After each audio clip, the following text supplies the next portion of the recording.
Para tulungan tayong mag-harvest ng gatas, makakasama natin ang kapuso actress at sexy comedian na si Faye Lorenzo. Isa siya sa mga nagpatawa sa atin sa Bubble Gang. Ano ang paboritong pagkain ng mga kaaway mo sa social media? Eddie, mashed potato! At nagpaiyak dahil sa kanyang iba't ibang pagganap sa telebisyon. Kung ano man yung samaan natin ng loob sa isa't isa, wala na yun. O Faye, ready ka na bang maggatas ng baka? First time kong mag-awak ng baka. Excited ako, pero kinakabahan ako. Alam niyo yun, kasi parang pagka nasipa ka na itong baka, tanggal yung pangako eh. Oh. Ayan, itatapat po natin yung... Ala gumagalaw na. Ate, pretty. Habakan niyo po siya dito sa taas, tapos tsaka niyo po siya hihilahin pababa. Hihilahin ko. Kukuha lang po tayo ng samples dito. Okay. Bakit ganun? Wala sa akin. Ayun! Yeah! Ayan na, tumutulo na. Sige po, dire-diretso lang po. Ganon? Ay, parang inaano lang siya. Ay, ang galing! Ganun po ulit, parang... Abas, ang dami. Naka-automatic. Pero mainit yung ano niya, no? Apo. Yung utong niya. Uy, tingnan mo, Ayan, dire-diretso siya, oh. Plus na po. Pwede yung ganunin. Titikman mo. Bawal. Kung trip niyo po, charot.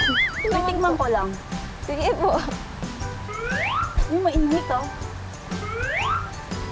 Yung masarap siya. Sa step na ito, gagawin ng alcohol precipitation test o pagtukoy ng classification ng gatas.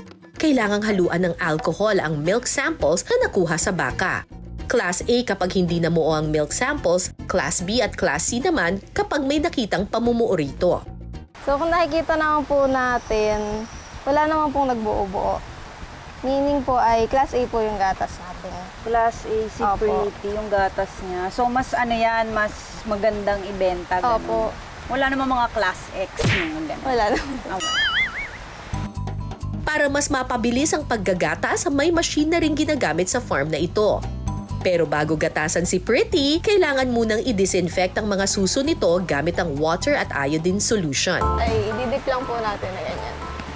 So, ganyan-ganyan lang. Opo. Tusok-tusok lang. Dip-dip.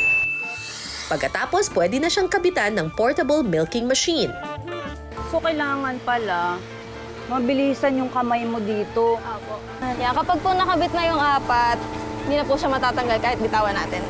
Ay, ang galing. Yeah, na-vacuum na po kasi. Nasasarapan siya niyan? Opo. Hindi siya nasasaktan? Hindi po. Taray. Ang dami niyang gatas, oh. Kanya.